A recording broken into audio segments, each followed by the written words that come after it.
노루고기라는 제목의 이야기예요.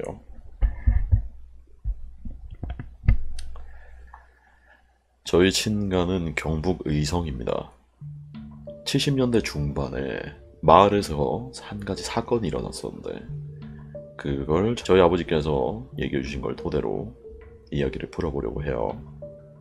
요즘도 시골 마을은 해가 지면 딱히 즐길 거리가 없어. 기껏해야 뭐 이웃집으로 마실 같은 거 나가거나 아니면은 집에서 TLB를 본다든지 소일거리 같은 걸 하기 마련인데, 마을 이장분께서 막걸리 한 사발을 받아서 이웃집에 마실을 가시던 중이었대요. 도시의 이웃들과는 다르게 집집마다 좀 거리가 좀 굉장히 떨어져 있는, 몇백 미터 정도 떨어져 있고 집 한 채 있고, 몇백 미터 떨어져 있고 집 한 채 있고, 조용한 시골의 밤길을 가다 보니 뭔가 희미한 소리가 들리더랍니다. 뭔가 짐승의 울음소리 같기도 하고 사람의 신음소리 같기도 한, 도무지 분간할 수 없는 소리가 났고, 이장님은 자신도 모르게 소리의 근원지를 따라 발길을 돌리셨습니다. 소리가 가까워져 올수록 이장님께선 그곳이 마을 토박이인 이씨네 집인 것을 확신하였고, 젠걸음으로 후다닥 달려가 보니 아니나 다를까 더욱 가까이서 소리가 들리더랍니다. 그런데 분명 그 집에서 나는 소리가 맞았지만 집주인도 없이 불이 꺼져 있는 집안에 도대체 무슨 일인가 궁금한 반 긴장감 반으로 혹시라도 산짐승이 집으로 흘러들어와서 집안을 파헤치고 있는 게 아닐까 농기구를 모아놓은 창고로 살금살금 기어가서 곡괭이를 하나 가지고 나오셨다고 하네요. 집에 나올 때만 해도 시골길은 가로등이 별로 없어서 건전지가 들어가는 손전등도 같이 들고 가셨는데, 한 손에 손전등, 한 손에 곡괭이를 들고 집을 비추며 천천히 들어가고 계셨답니다. 그 집은 옛날 시골집 양옥 같은 형태였는데, 마루 아래쪽에 빈 공간에 빛을 비추자 무언가가 눈에 들어왔고, 그것은 다름 아닌 이씨의 막내딸이었습니다. 이장님은 너무 놀라서 손전등을 비추며 얼른 호다닥 달려가니 그 마루 아래에서 배를 움켜쥔 자세로 마치 노루나 산짐승이 울부짖듯이 울고 있었는데, 모습도 짐승이 웅크리고 있는 그것과 굉장히 흡사했습니다. 그리고 더욱 놀라웠던 건 그 이신의 딸에게 가까이 가서 자세히 살펴보니 움켜진 배 안쪽으로 선혈이 낭자여 있고, 그 앞에 큰 부엌칼 역시 선혈이 묻은 채로 고이 놓여져 있었습니다. 즉시 이장 어르신은 소리를 고래고래 지르며 집집마다 마을 사람들을 불러 모았고, 읍내 파출소 그리고 의료원에 신고해 병원으로 일단 옮기고, 조용했던 마을은 일순간에 뒤집어지게 되죠.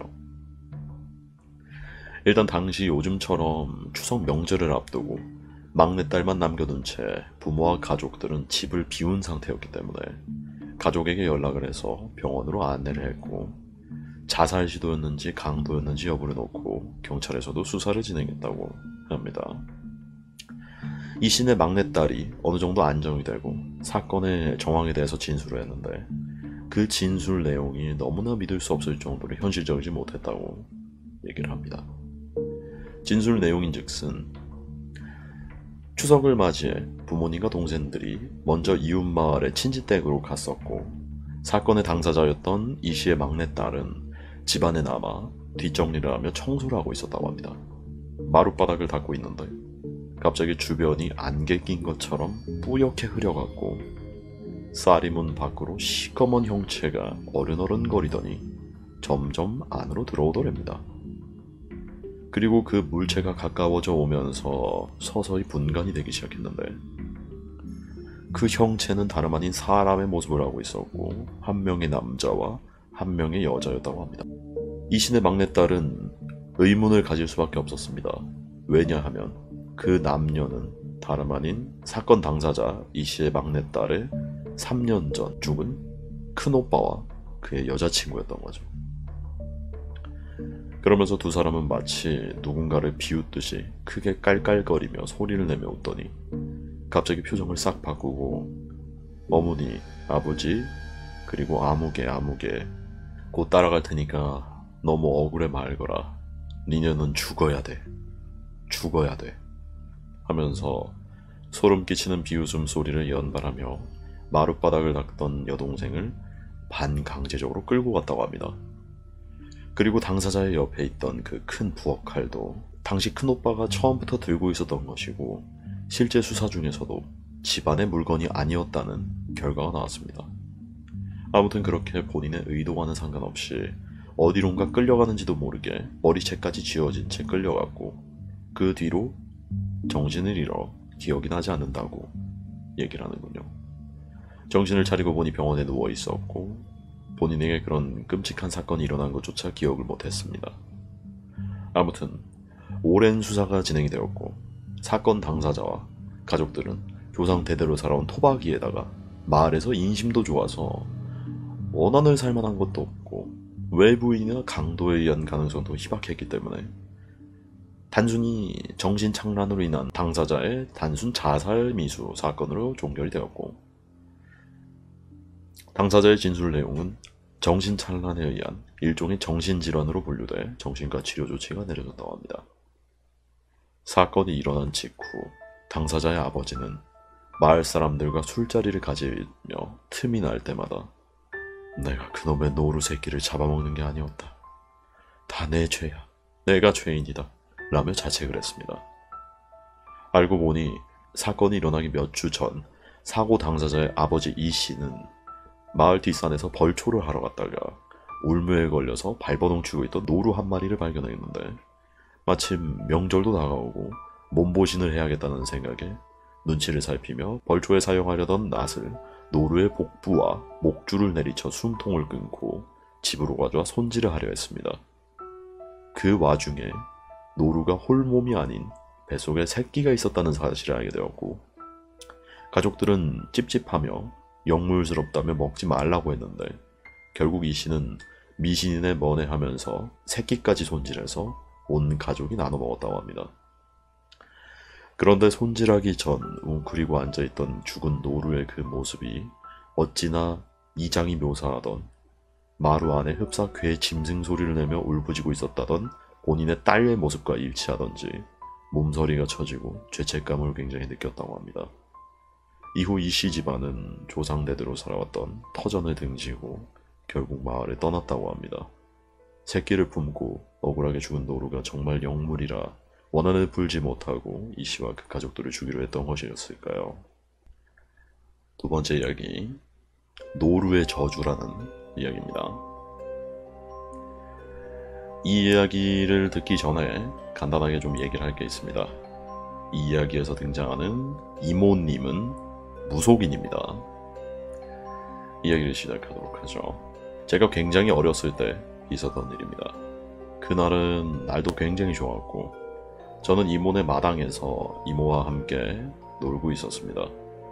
마당에 있던 꽃들도 옮겨 심고 분갈이도 하면서 이모는 굉장히 기분이 좋으셨어요.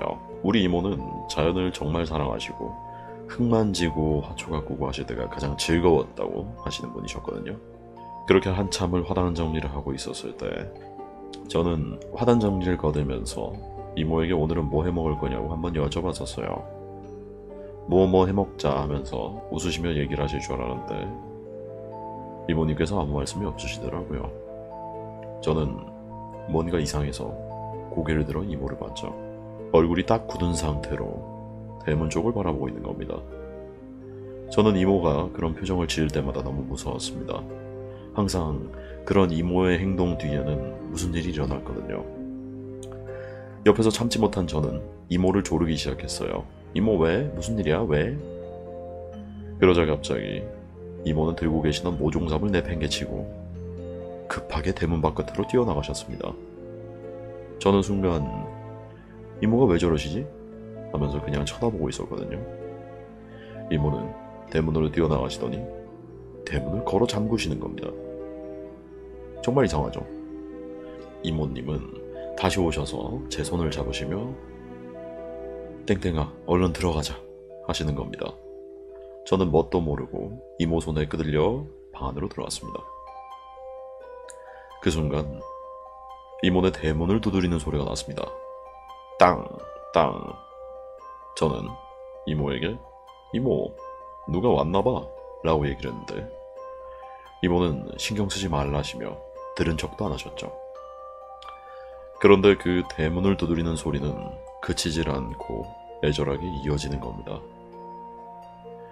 무시하시는 이모님도 대단했지만 대문을 두드리는 놈이 누군지 정말 끈질기더군요. 저는 이모를 한번 보고 대문을 두드리는 소리가 나면 대문 쪽을 한번 보고 이모를 한번 보고 대문을 한번 보고 계속 이렇게 머리를 왔다 갔다 해야죠. 밖에서 대문 두드리는 소리와 함께 제발 문 좀 열어달라고, 우리 아들이 다 죽게 생겼다고 하는 어떤 나이가 좀 많이 먹으신 아주머니의 울음 섞인 소리가 계속 들려왔습니다. 거의 1시간이 넘게 그랬던 것 같아요.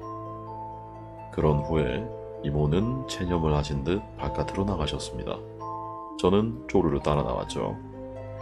때문에 다다르신 이모님은 한숨을 푹 쉬시더니 정말로 대문을 열어주기 싫은 게 너무나도 역력한 티를 내며 어쩔 수 없이 대문을 열었습니다.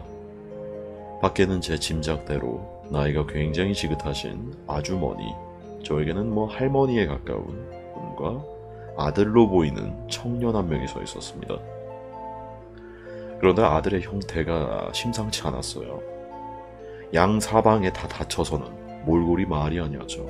그런데 그걸 보시고는 이모님 얼굴이 정말 사정없이 구겨지더라고요. 그러더니 이모도 의도하지는 않으신 것 같지만 이모 앞에서 저절로 말이 한마디 새어나오시더군요. 아이고야, 피비린내야. 코를 감싸주시더라고요. 문을 열어준 이상 찾아온 손님들을 밖에 세워둘 수는 없어서 집 안으로 들이었습니다.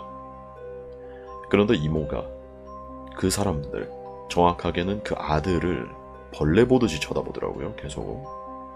저도 이모 집에서 그렇고 어른들을 자주 따라다니다 보니까 제 또래에 비해서 사람 보는 눈이 좀 있는 편이었는데 그 아들은 어딜 봐서도 나쁜 짓을 할 것 같은 그런 사람은 아니었거든요. 흔히 보는 그냥 동네 착한 형이라든지 아저씨 같은 그런 느낌이었습니다.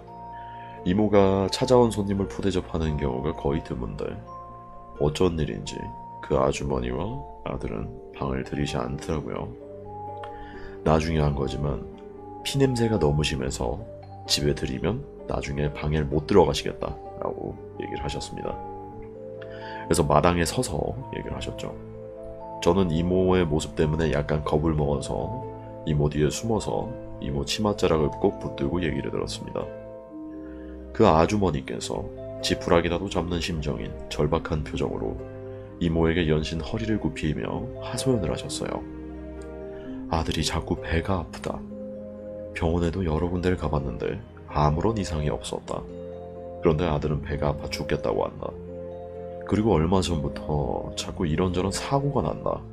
그것도 너무 어처구니 없이 사고가 나서 자꾸 다치는데 길을 걷다가 갑자기 옆으로 쓰러져서 언덕을 구르고 계단에서 막 구르고 처음에는 실수로 다친 거라 생각했는데 하루가 멀다 하고 자꾸 사고가 나고 원인 모르게 배가 아프다 그러고 필히 예산 일이 아니라고 생각해서 이러다가 애 잡겠구나 싶어서 부랴부랴 주위에 수소문해서 이모님을 찾아왔다고 얘기를 하셨어요.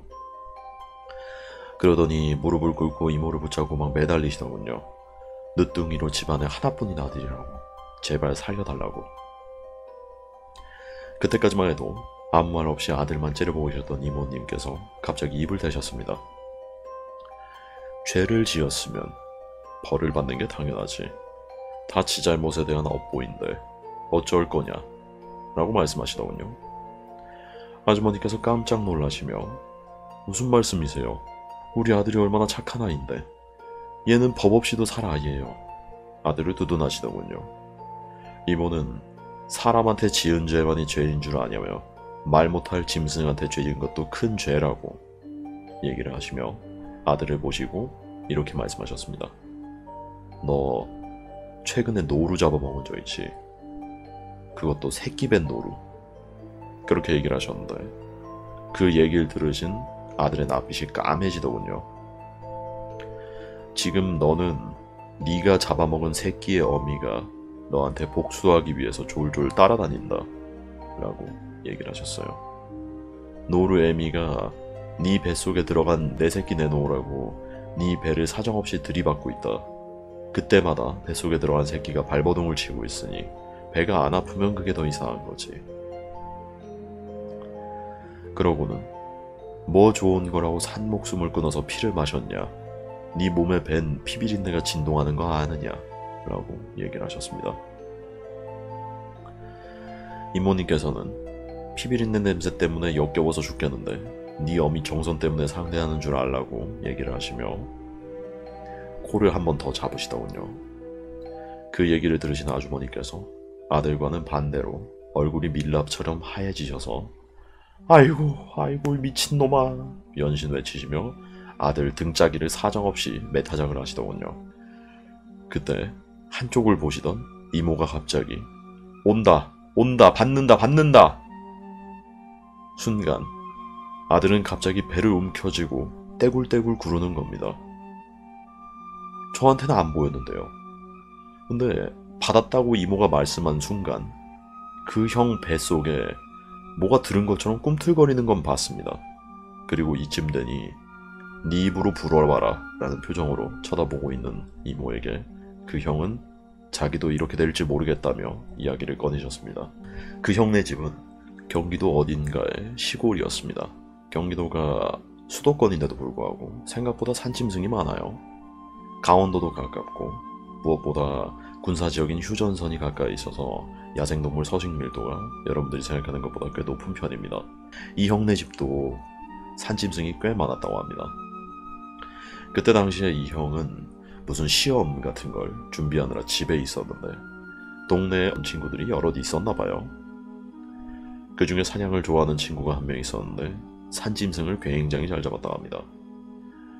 그런데 이 친구가 산에서 노루끼를 발견한 겁니다. 산짐승들은 산 어디나 다니는 것 같지만 항상 자기가 다니던 길로만 다녀요. 그래서 그 길만 알고 있으면 산토끼도 멧돼지도 잡으려고 마음을 먹었을 때 잡는 건 시간 문제라거든요. 그 친구가 노루가 항상 다니는 노루길에 올무를 놓은 겁니다. 지나가다가 뭐 다리나 걸려라 목이나 걸려라 해는 잡는 일종의 덫 있잖아요. 짐승은 올무에 걸리게 되면 올무를 풀 수가 없으니까 힘으로만 벗어나려 하는데 그럴수록 올무는 살속 깊이 박히게 돼서 죽게 되는 그런 함정이죠. 올무를 놓고 매일매일 산으로 확인을 하러 다녔다고 합니다. 그러던 어느 날 드디어 노루가 걸린 거예요. 덫을 놓은 형은 신이 나서 발버둥 치는 노루를 보고 올무가 단단히 앞발에 걸려서 살 속에 파고든 걸 확인을 했습니다. 그러고는 도망갈 길이 없겠다 생각을 하고 산을 한달음에 내려와선 친구들에게 자랑도 할 겸 친구들과 오랜만에 술 파티를 하려고 연락을 했더랍니다. 이모네 집에 온 형에게도 연락이 왔었는데 빨리 고기 먹으러 와라 이렇게 얘기를 했다고 하더군요. 공부에도 지치고 하던 형은 옳다구나 한달음에 올라가고 그렇게 모인 친구들은 요리할 도구들과 각종 양념들, 소주 몇 병을 들고 산으로 올라왔습니다. 그리고 산 위에 흐르는 작은 계곡에 자리를 깔고 노루를 데리러 왔죠. 그때까지도 살아있었던 노루의 목을 따서 건강에 좋다고 하면서 그 자리에서 노루피를 나눠 마셨습니다. 그 노루가 얼마나 원통했겠습니까? 죽어가면서 자기 목을 따며 피를 마시는 낄낄거리는 사람들. 그리고 죽은 노루를 계곡으로 가져가서 가죽을 벗기고 요리를 시작하는데 배를 보니 새끼가 들었다고 하더군요. 그래서 새끼까지 푹 삶아버렸다고 합니다. 어미의 일부는 양념을 해서 불고기로 먹었고 올무를 놓은 형이 공부하느라 몸이 허약해졌다고 하며 푹 삶아진 새끼는 이모네를 찾아온 형에게 양보를 했었고 그 형은 꼭 치킨 정도 되는 크기의 복중에 있던 새끼를 혼자 다 먹었다고 합니다. 고기가 엄청 연했다고 하더군요. 당연하겠죠. 땅을 한번 못 밟아본 새끼였으니까요. 그리고는 지금 이 사단이 난 겁니다. 어미가 새끼를 먹은 그 형한테 복수를 하고 있는 것 같다. 사냥한 형이랑 딴 형들은 놔두고 일단 새끼의 복수부터 시작을 하는. 이모가 얘기를 들으시더니 이런 한심한 놈 하는 눈빛으로 쳐다보시더니 한숨을 한번 쉬시더라고요. 새끼 뺀 짐승은 죽여서도 안 되는데 그걸 그렇게 잔인하게 죽이고 새끼까지 먹었냐 하시며 그것도 하필 노루를 그랬냐. 옆에서 통곡을 하시는 아주머니께 우리 이모는 조용히 하라 하셨고 집안에 발도 들이지 말고 밖에서 나 나올 때까지 기다리라고 하시면서 방으로 들어가셨습니다. 저는 눈치를 좀 보다가 방으로 쪼르르 따라 들어갔는데 이모께서 부적을 쓸 준비를 하시더라고요. 우리 이모는 부적을 함부로 쓰시질 않아요. 기리를 받아서 몰아쓰는 양반이 부적 쓸 준비를 하시길래 왜? 하면서 물어봤더니 사람은 일단 살리고 봐야지 하시며 한숨만 푹 쉬시더군요. 그러더니 정신이 사나워서 집중하는데 방해가 되니까 나가라고 하는 겁니다.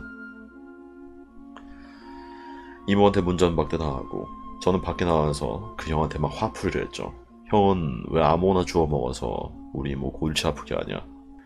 그러고 나서 아까 이모가 어미노루가 형 배 박는다고 하실 때 형 뱃속에 새끼가 막 꿈틀거리는 걸 내가 봤다 라고 얘기를 하니 그 형이 거의 울상이 되어 있었습니다.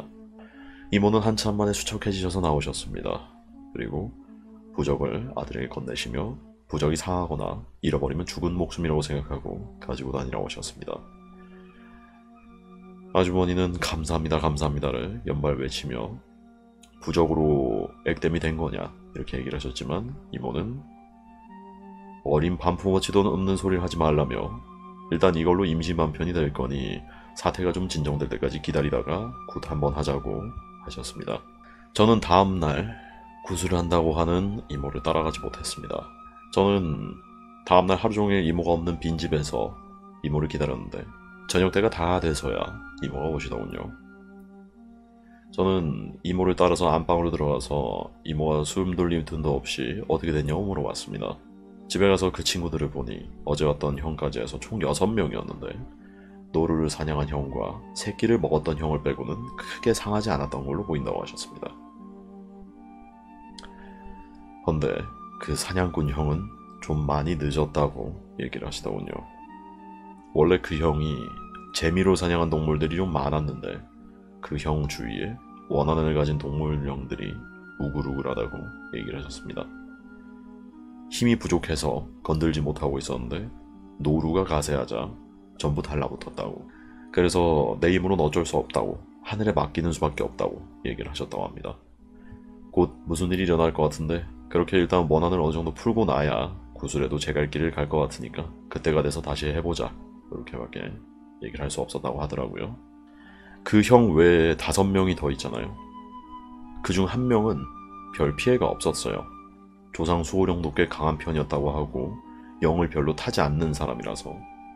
나머지 3명은 한 사람은 밭에서 제초하다가 낫에 손을 크게 베었고 한 명은 개울을 건너다 다리에 떨어져서 팔이 부러졌고 한 명은 자기 집 목욕탕에서 미끄러져서 어깨에 금이 갔습니다.